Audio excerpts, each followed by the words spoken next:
Okay, good morning, everyone. We're so happy to be here. Kuf Zayin Amud Beis. The Mishnah. We did the Mishnah yesterday, but let's just chazer the Mishnah. The Mishnah is talking about when I sell you a field. So the Mishnah says that Omer lechaver chatzi tzada ani mocher lecha. When I say I'm selling you half of this field. So what would one think if I'm selling you half of this field? Let's say that these two tables are my field. So what would we say if I'm saying half of this field? What would we do? We would draw a line right here in the middle where I'm sitting, and you would get one half, and I would get the other half. That's what half of this field means. We evaluate between the two of them, and chatzi sadeh, you get half the field. Again, how much I'm selling it to you, that's a separate thing, but I'm selling you half the field for the market value of half the field. Now, again, I think as Mefarshim pointed out, that you can back out. This is talking about after you already paid for it. Until you pay for it, you can always back out. Talking about after you paid for it, and now there's a confusion as to what you really bought. So now this is a bad example, because now let's say we have this field, this is my field, and this is my field. So I'm telling you that I'm selling you the half in the south. So what would you think? We draw a line right there. You get the north part, I get the south part. And then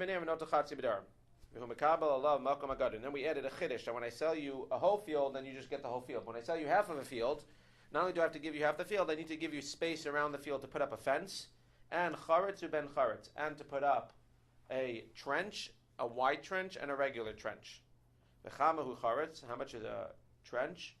Shisha tvachim uven charetz shlosha. So basically, as we'll see in the Gemara, if I'm selling you a field, then I need to give you extra room to put up around the whole thing 3 inches for a narrow trench. We'll see in the Gemara 1 inch space between it, and then 6-inch trench. So I need to give you an extra 10, not inch, tvachim, an extra 10 tvachim around the land that I sell you, in order for you to be able to build this trench, which obviously is going to keep wild animals out. Zok the Gemara, Amar b'chia b'rav Amar b'yochanan, lokeach notel kachos shebo. When you buy something, you get the inferior part of what you bought. And as Rashi over there explains, in the Gemara, the first one in the Gemara, Yad halokeach ala tachtona. Lefichach nosein hamocher lelokeach hamakom hagarua shebeoso sada. That means that when I say that I'm selling you the field, so what would I have said? I'm selling you half the field. Like I said, we make a line in between the two fields. If this is a big field, these two tables, we make a line. I get half and you get half. This half is going to have some good land, and this half is going to have some bad land. This half is going to have some good land, and this is going to have some bad land. The Gemara's chiddush is, and again, it's hard for me to understand exactly, but the Gemara is saying that the lokeach ziyado is ala tachtona. The Gemara is saying that as the mocher, unless I'm clear which part of the land I'm selling you, exactly which part of this big piece of land, I'm just saying I'm selling you half the land. Yado ala tachtona, I can give you whatever I want. Now I can't cheat you in the sense that if this half is all good land and this half is all bad land, I can't just give you the half of bad land, because I'm selling you a value of land. I'm selling you half of the value of the land. So if the land is worth $1 million, when I say half the land, I'm selling you $500,000 worth of land. That means I can choose to give you $500,000 worth. Let's just say we have this big piece of land. So if we cut it in the middle, then half of it and half of it, fine. But in a land worth $1 million, you can have $750,000 of not such good land and $250,000 of really good land. So I can choose for that $500,000 to give you whatever I want. I can give you $500,000 worth of not such good land, which will probably be a bigger portion. So again, if we're going to split it up, let's say that a quarter of the land being good land is equivalent to 3/4 of bad land. So I can choose however I want. I can keep the good land for myself, which is what the Gemara there says, that in general you prefer a little bit of good land to a lot of bad land. So if you're buying half of the land, it doesn't mean that we split up in half and you get half of the good land, half of the bad land, I get half of the good land, half of the bad land, and it's equal. The lokeach yado ala tachtona, the lokeach, the buyer, has the lower hand, and therefore the seller can give him half of the value of the field. Let's say, for argument's sake, $500,000 of any part of the land he wants. It could be $500,000 of all bad land, which will be a bigger portion. It could be $500,000 of good land, which will be a smaller portion. At the end of the day, he's selling him the value of land. Unless, again, as the buyer, you specify, I want that specific land. But if, for instance, if I'm buying houses and we say that I'm buying $1 million worth, half of your houses, so you can choose to give me either one house worth $500,000, or you can give me 10 houses worth $50,000 each. That's the difference. Zak the Gemara, Amalei Rabbi Chia Rabbi Yochanan. Rabbi Chia Rabbi Yochanan says, "Va'ana mishamnin beinei entna." But look in the Mishnah; it says that we evaluate it between them. Evaluate between them seems to mean what? Seems to mean that they split it equal. They go, and if you have 10 houses, then we each get 5 of the houses. And not that I could get one good house and I can give you the 10 bad houses. Amar Le, he says, Ada achalt kifnisa bevavel. When we give, when we try to put somebody down, we're not so nice. In the time of the Gemara, so when they put somebody down, they say it in a very nice way. While you were busy eating dates in Bavel, we were targimna miseifa. We were busy learning Gemara, and we were being mistargim. We were being mitargim this Gemara from the Seifa. Diktandi Seifa, because it says in the Seifa, chetzia b'daramani mocher lecha. The half in the south I'm selling to you, misham nebnei v'notel chetzia b'daram. So we evaluate it, and he given the half in the south. I understand if you want to explain that evaluating in the first case of the Mishnah, maybe it means that we evaluate and we give each of you half of the field of good and bad. But what are you evaluating? If it means Pashat, Chatzia Bedarum, the half in the south, we evaluate and give you half of that, what do I have to evaluate? If when I say as a seller I'm giving you the half in the south, it means literally the half in the south, so what do we have to evaluate? You get the half that's in the south. Rather, what does it mean when we say that I'm giving you the half in the south? Ela l'demei. It means I'm giving you, or I'm selling to you the equivalent of what the half in the south is worth. That means in this field, which is worth $1 million, the northern part of the field might be worth $750,000, and the southern part of the field might be worth $250,000. So when I say I'm selling you the southern part of the field, it clearly doesn't mean I'm selling you the southern part of the field, and we're just going to draw a line, because then what does mishamnin mean? It means that when I say I'm selling you the southern part of the field, it means I'm selling you $250,000 worth of field.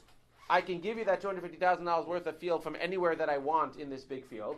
So when it says I'm selling you half of my field, it means that I can give you half of the field from anywhere that I want. And I can choose to give you $500,000 worth of good field, which will be a smaller portion, or I can choose to give you $500,000 worth of bad field, which will be a much larger portion, for argument's sake, 3/4 of the field.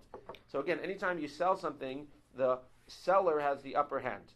And the seller can claim that when I sold you chatzi sada animochlaka, I'm giving you half, you as the buyer cannot claim, okay, you sold me half, now give me, yes, you want to give me some bad field, but you also have to give me some good field. Whatever you take, I get. Says the Gemara, no. Says the Mishnah, no, it's not like that. When I sell you something, I'm selling you a value amount.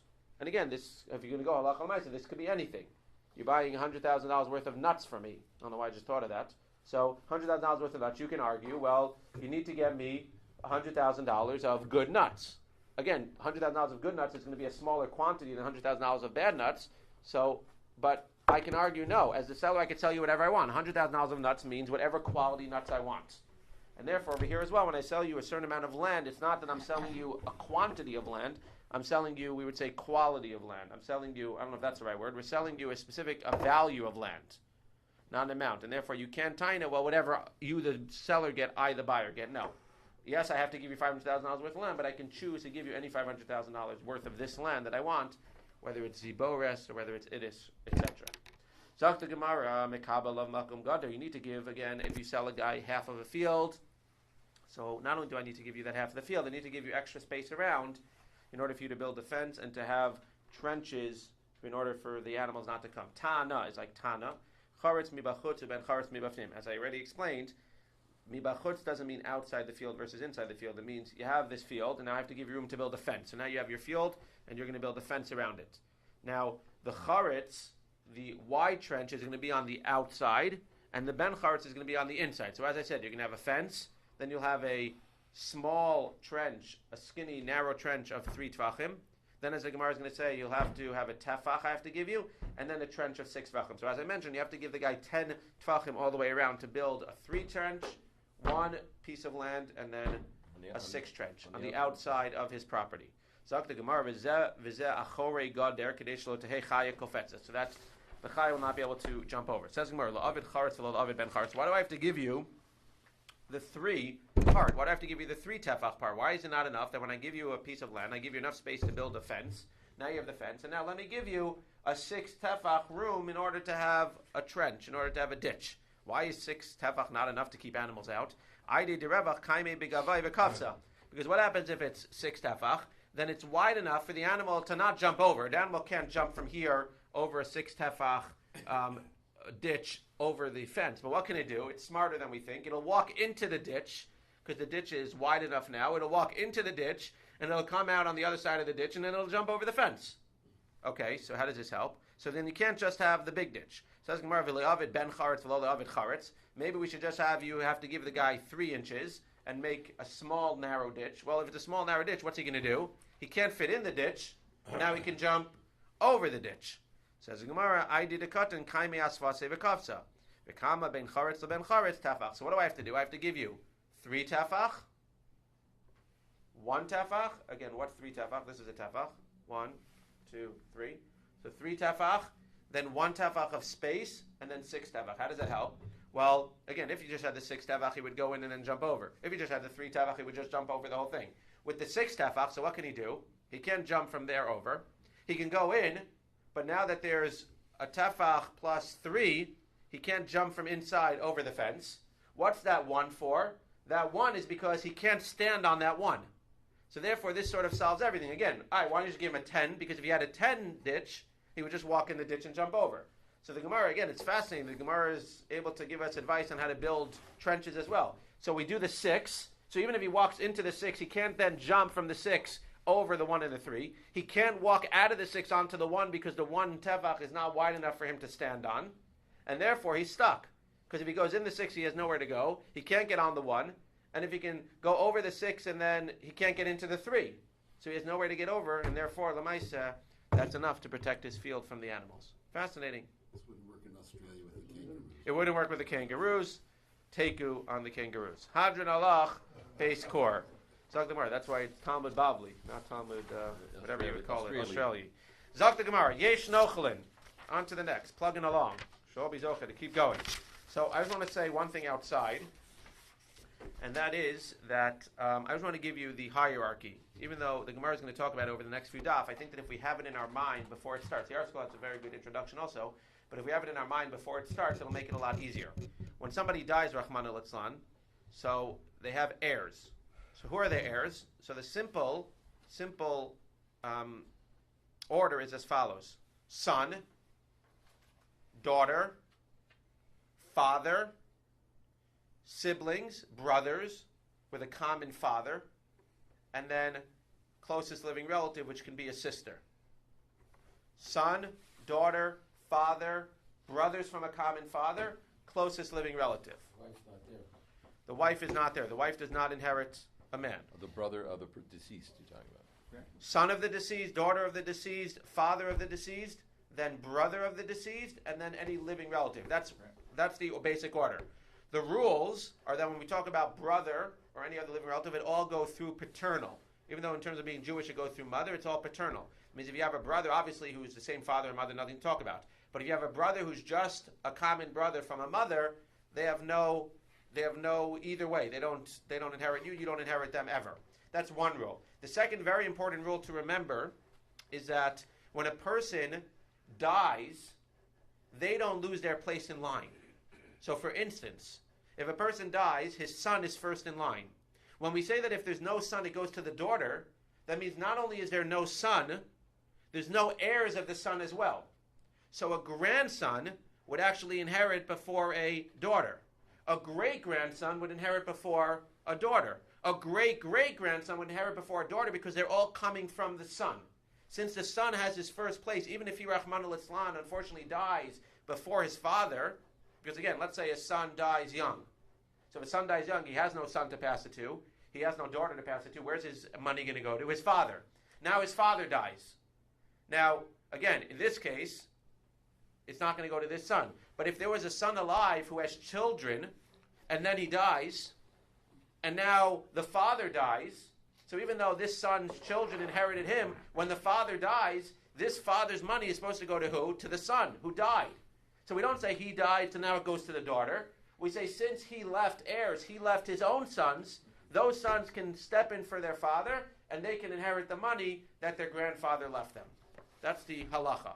So again, for a man, it's son, daughter, father, brothers with a common father, and then closest living relative, which can be a sister.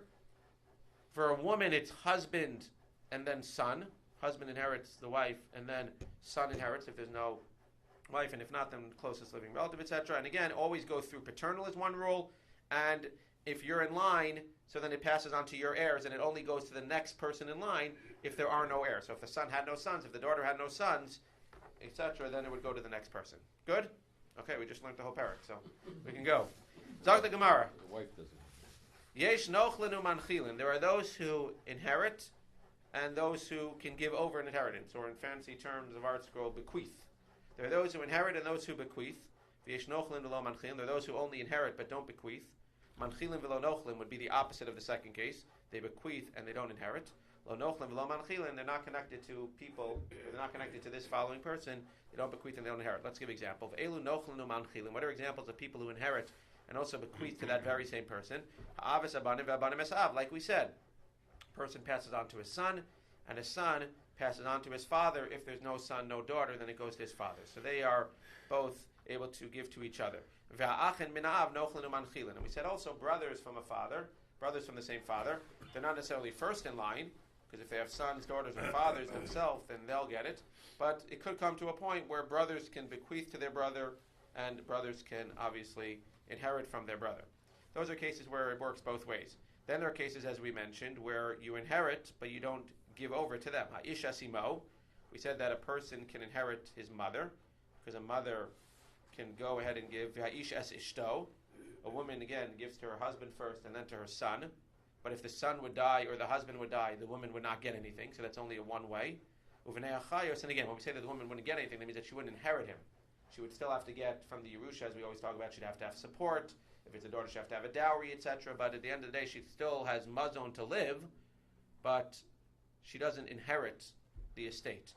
Uvnei achayos nochlin v'lo manchilin. We're going to see in a second what bnei achayos means based on the opposite case. Because again, if these are people that inherit, we're talking about the guy inheriting his mother, the man inheriting his wife, and these sons inheriting somebody. Let's see. Ha'isha espaneha. So now if you go the other way, the Isha, the woman herself that we're talking about, Va'isha es bala, and this woman with her husband, so we said the son and the husband inherit her, but she doesn't inherit them.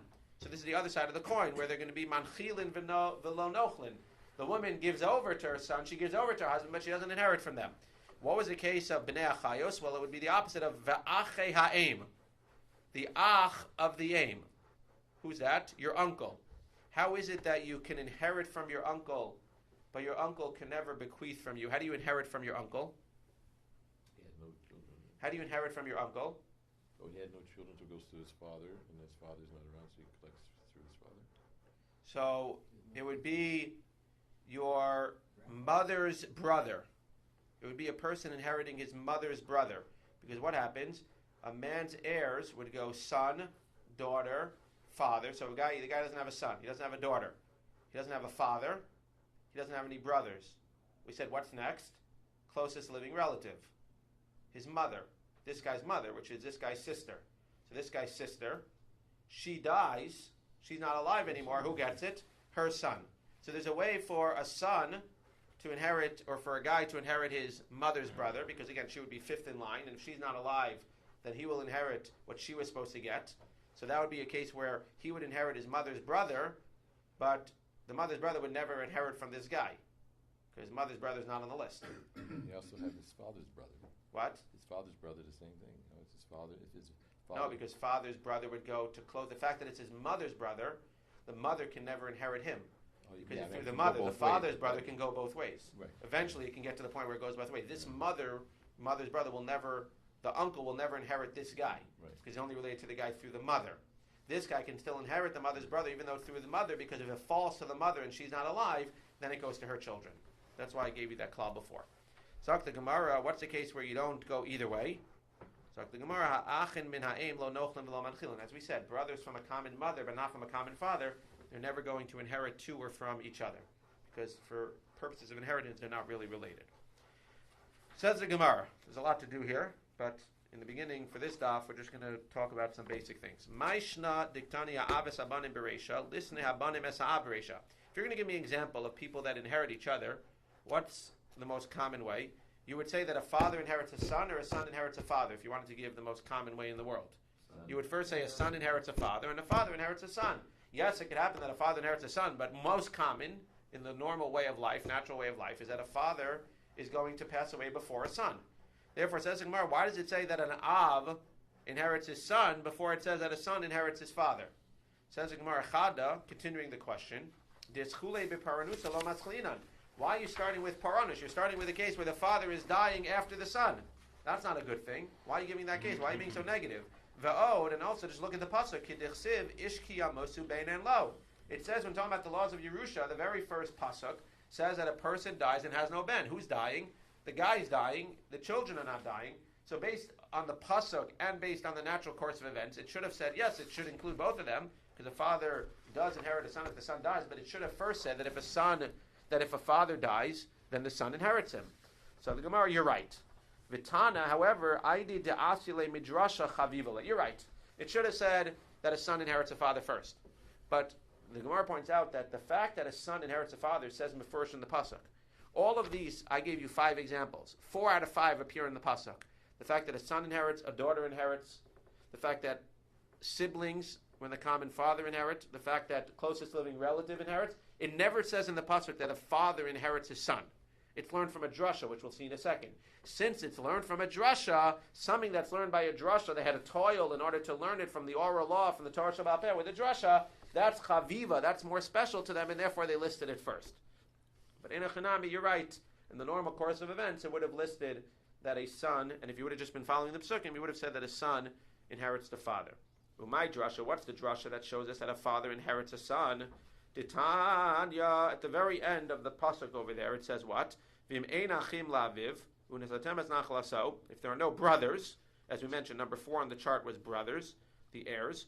Unesatem es nachlato lishe'ero hakarov elav. It goes, as I said, to the closest living relative. From this word she'ero, relative, says the Gemara, which learns later, zehav. She'ero is the av. Melamed sheha'av kodem la'achim. Now it's fascinating again. The Gemara is going to spell this out on another daf. But if I would have told you that we're learning the father inherits a son from she'ero, then you could say to me, Rabbi, very nice, it's a nice drasha, but where should the father go in the pecking order? He should go last in the pecking order. We said son, daughter, father, siblings, brother from a common father, and then closest living relative. But if she'ero, which comes at the very end of the list, and you learn father from she'ero, the Gemara later is going to say, well, how do you know that a father jumps to the number 3 on the line? The father's jumping over brothers of the guy who passed away. He's not jumping over the son or daughter, but he's jumping over brothers. The Gemara is going to talk about that. But at this point, the Gemara says that we learned that a father inherits his son from she'ero. That's the drasha. That's why it was chaviva. That's why it listed first. Says the Gemara, milamed sha'av kodem la'achim. And therefore, again, as the Gemara is going to teach, the av comes before the achin. Yachol ye kodem leven. Now the Gemara is going to go for the rest of the daf, not such a long daf, but the Gemara is going to try to figure out if the father is going to start jumping people, so why is he jumping only a brother and not a son? That means if you're going to say that we're making a drasha of she'ero, maybe the father should just jump to the front of the line. And then Gemara is going to start to compare. It's not going to tell you necessarily why a relative. She'ero is relative. It's not going to necessarily tell you why a father doesn't jump to the front of the line, but we're going to compare a son versus a brother. Why should a son be in front of a brother in the first place? That means if you were going to say that the psukim are in order, no problem. It would list the son and then it lists the brother.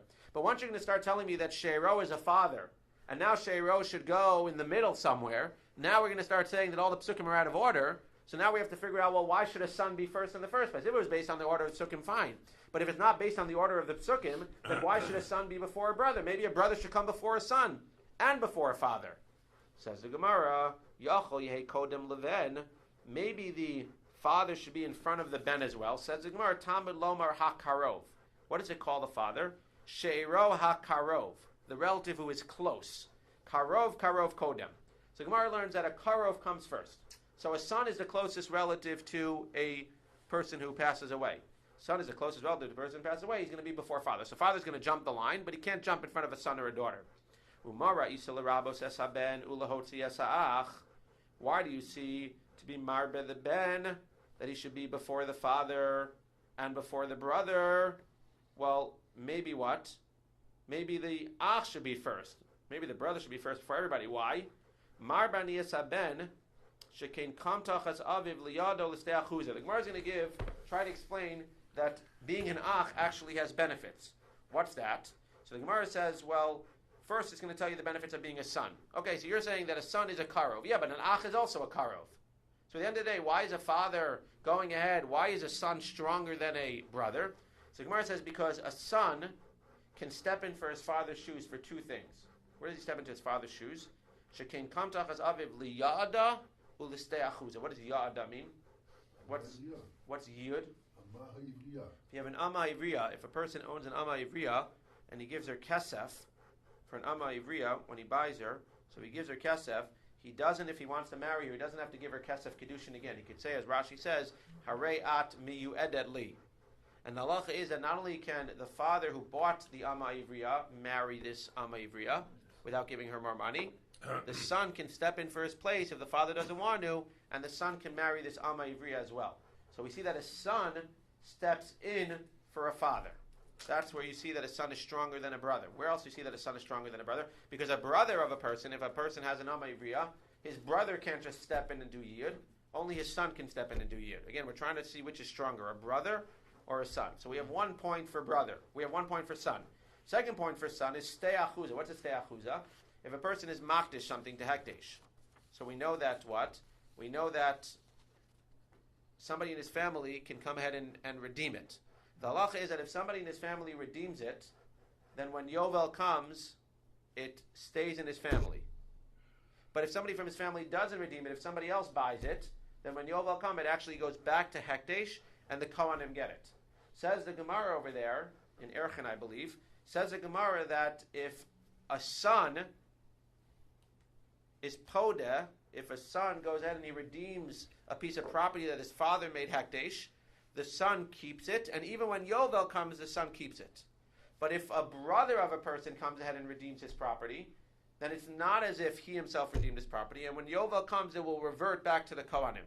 So we see that a son can redeem a property and then keep it in the family heirloom forever, even past Yovel. But if a brother does the same thing, it doesn't keep it in the family heirloom. And therefore, again, you see that a son is stronger than a brother under 2 circumstances. A, to step in and marry the Amma Ha'ivriya, the Shifcha, and B, in order to be able to go ahead and redeem the field that his father gave to Hekdesh. Why can't you also learn out these laws from Chiyuvim? In other words, the son is going to have a stronger obligation than the grandfather for the if his father passes away.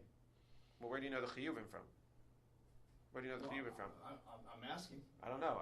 What do you mean Chiyuvim? What does that mean? In other words, someone's nefter, so the son has a stronger obligation. Let's say the middle person passes away. Right, but where do you know that from? Maybe it's from here. I don't know. You think it goes from here? I don't know where it's from. Adarab, it says in Gemara, where without looking at the Gemara, and if you don't answer, without looking at the Gemara, where do you see that a brother is stronger than a son? What is a brother power? What power does a brother have? By Yibam. Because we know that if somebody passes away, his son doesn't do Yibam, his brother does Yibam. Says in Gemara, Adarab, Mar Barniya Sa'ashakin Kam Tachas Achiv Liyibam. It's not a matter of power. It's a matter. 1 second. It's not a matter of. It's not a matter of power. It's a matter of somebody stepping into the shoes of another person. Mm-hmm. This son is stepping into the shoes of his father for yada and ste'achuza. So I understand why he should step into the shoes in order to go ahead and get his money. It's like as if I'm stepping into the shoes to take over who he is to get the money. So if an ach steps into the shoes of a brother, then we're saying for all intents and purposes he is that brother. If he is that brother, then it's quote unquote his money when the brother dies. That's the example. It's a matter not of power, it's a matter of stepping into the person's shoes. The Gemara is going to reject it in 1 second. Hold on a second. Says the Gemara, but an ach steps in. What's the obvious rejection? Yeah, but an ach doesn't step in if there's a son. Right. A son is so strong that if there's a son, then there is no yibam. Says the Gemara, klum yesh yibam. We're starting to think like the Gemara. It's beautiful. Klum yesh yibam ela b'makom she'ein ben. Ha b'makom she'esh ben ein yibam. So you go ahead and you tell me, well, I have 2 points for a son. Ste'achuz and yada. Now I have 1 point for a brother. We're saying you don't even have that 1 point for a brother because the 1 point for the brother is only a point because there's no son. Says the Gemara, Taima de'ika hypircha. Halav achihava mina esadif. Achadif. Again, anytime you learn Gemara, the beauty of Gemara is that we, normal people, would have just left it there. We rejected it and that's it. What's the beauty of the Gemara? So the Gemara analyzes every single statement. The Gemara is basically saying as follows. You had 2 versus 1. You rejected the 1, so we passed it like the 2. Says the Gemara, I don't understand. Why did you have to reject the 1?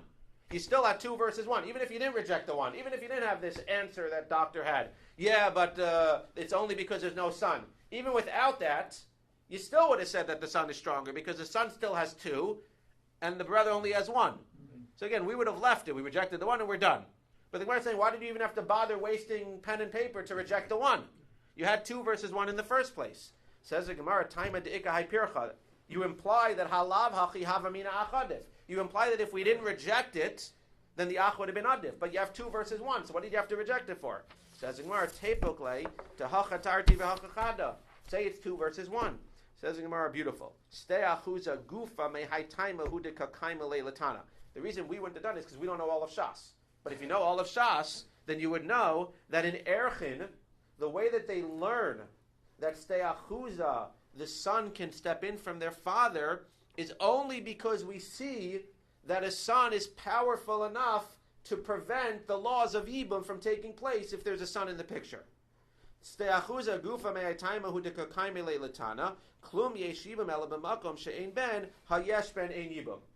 there explains, based on Meseches Erchin Chafam Beis, the whole way that the Gemara there in Erchin knows that a son can go ahead and redeem his father's property and it will stay in the family at Yibum.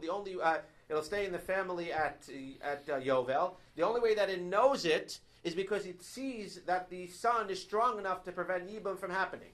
So what does that mean in essence? In essence, you can't go ahead and bring stei achuza as a point for the son because it only comes from the Yibum. Therefore, it's really 1 versus 1. It was really Yada versus what? Versus the fact that this guy gets to do Yibum.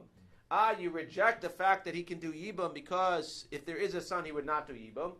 You're left with the idea that what? You're left with the idea that if you have a son versus a brother, how do you know that a son is stronger? Because the son has Yada, he has a point from Yada, and the son and the brother has no points because, again, his only point was because there was no son, and therefore, Lamaisa 1 versus 0, and we will go with the son, and he will be higher in the pecking order than the brother. Again, the Gemara is going to continue and figure out exactly why the father came where he came, but it's clear at this point that a son is stronger than a brother, and as the Gemara said, a son is going to be stronger than a father as well because of karov kodem, and the father will just, when he jumps, he's not going to be jumping everybody, he'll be jumping the brother, and therefore, again, the order is son, daughter, father, brother from a common father, and then closest living relative after that.